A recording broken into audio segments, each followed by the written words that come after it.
যাদের নেকের পাল্লা হালকা হইয়া যাবে, গুনার পাল্লা ভারী হইয়া যাবে। ফাউম্মুহু হাবিয়া, আল্লাহ পাক তাদেরকে হাবিয়া জাহান্নামের ফয়সালা দিয়া দিবে।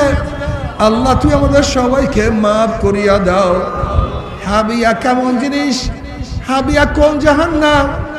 7টা জাহান্নামের সবচেয়ে নিচের জাহান্নামের নাম হাবিয়া।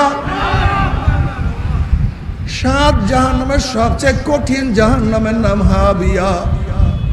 হাবিয়া এমন একটা জাহান্নাম, অন্যান্য জাহান্নাম হাবিয়ার থেকে প্রতিদিন আল্লাহর কাছে 70 বার পানা চায়। আল্লাহ হাবিয়ার থেকে আমাদেরকে মাফ করিয়া দাও।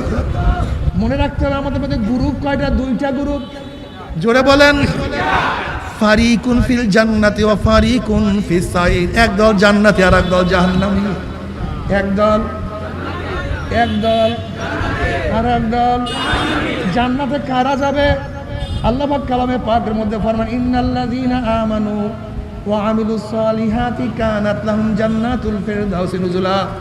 যারা ঈমান আনার পরে নেক আমল করবে, আমার মাওলা তাদেরকে জান্নাতুল ফিরদাউস দিয়ে দেবে। জোরে বলেন সুবহানাল্লাহ। জাহান্নামে কারা যাবে?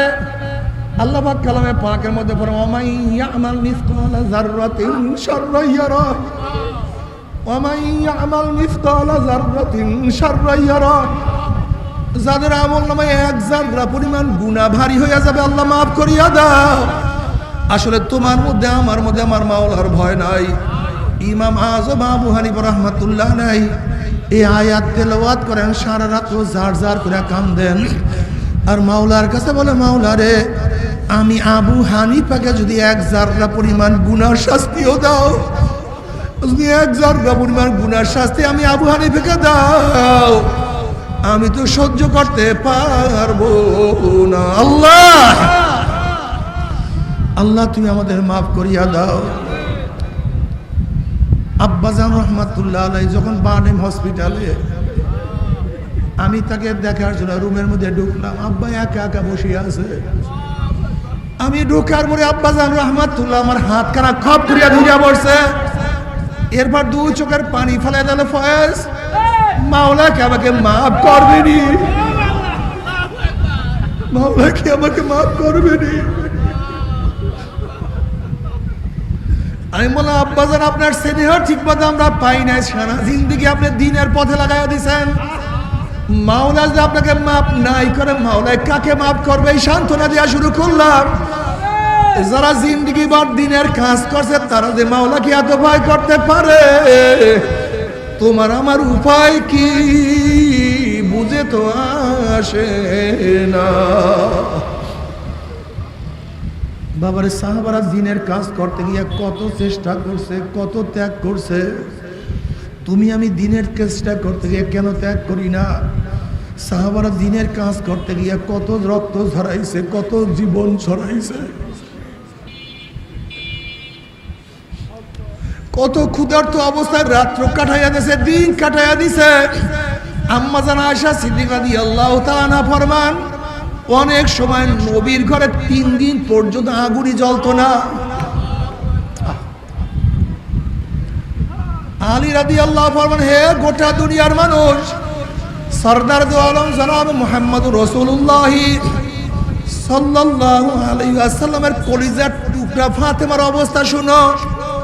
ফাতেমা পানির বস্ক কাঁধের মধ্যে টানতে টানতে কাঁধের মধ্যে রশির দাগ পড়িয়া গেছে, আল্লাহ মাফ করিয়া দাও।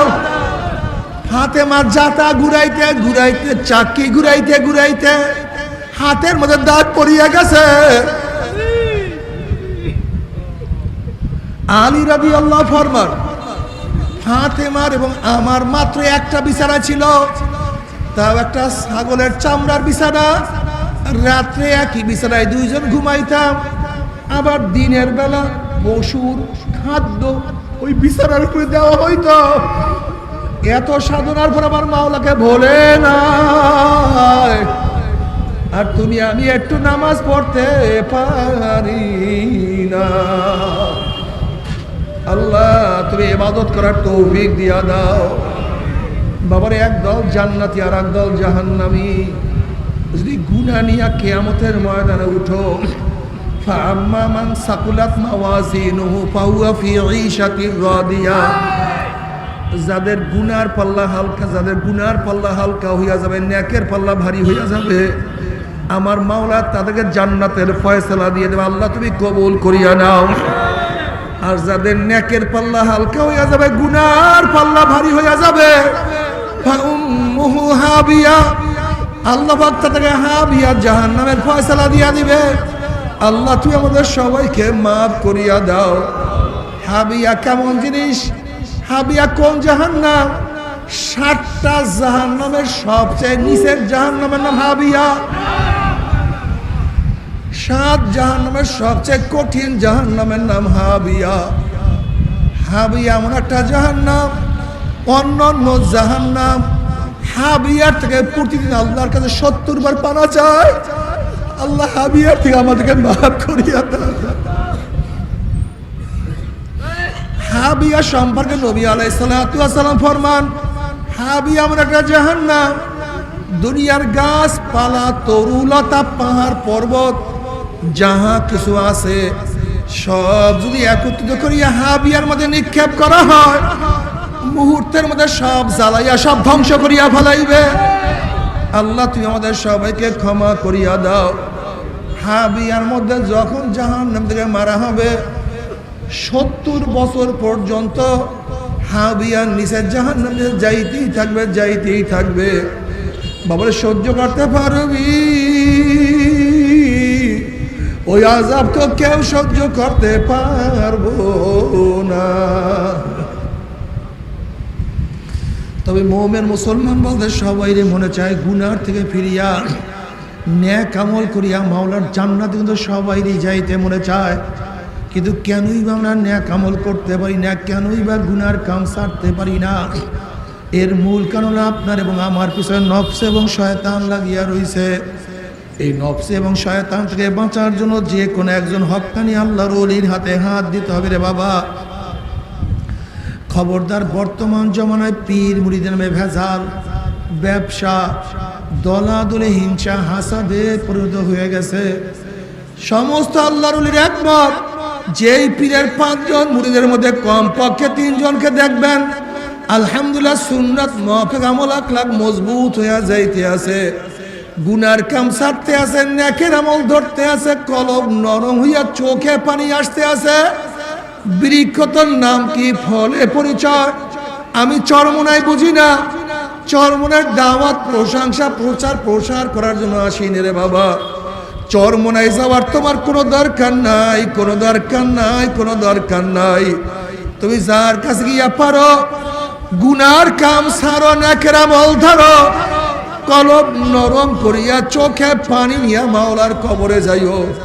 যেরকম দুনিয়ার ঘরে আগুন লাগলে পানি ছাড়া নিবানো যায় না, ঠিক তদ্রুপ তোমার এবং আমার গুনার দ্বারা যে জাহান্নামের আগুন জ্বলিয়া রইছে, চোখের পানি ছাড়া কিন্তু জাহান্নামের আগুন নিবানো সম্ভব না। কাজে বাবা আমার জন্য দোয়া চাই, আমিও দোয়া করি। সবাই সবার জন্য প্রাণ খুলিয়া দোয়া করো, যেন কিয়ামতের ময়দানে গলাগলি বাঁধিয়া মাওলা একসাথে জান্নাতে যাওয়ার তৌফিক দিয়া দেয়।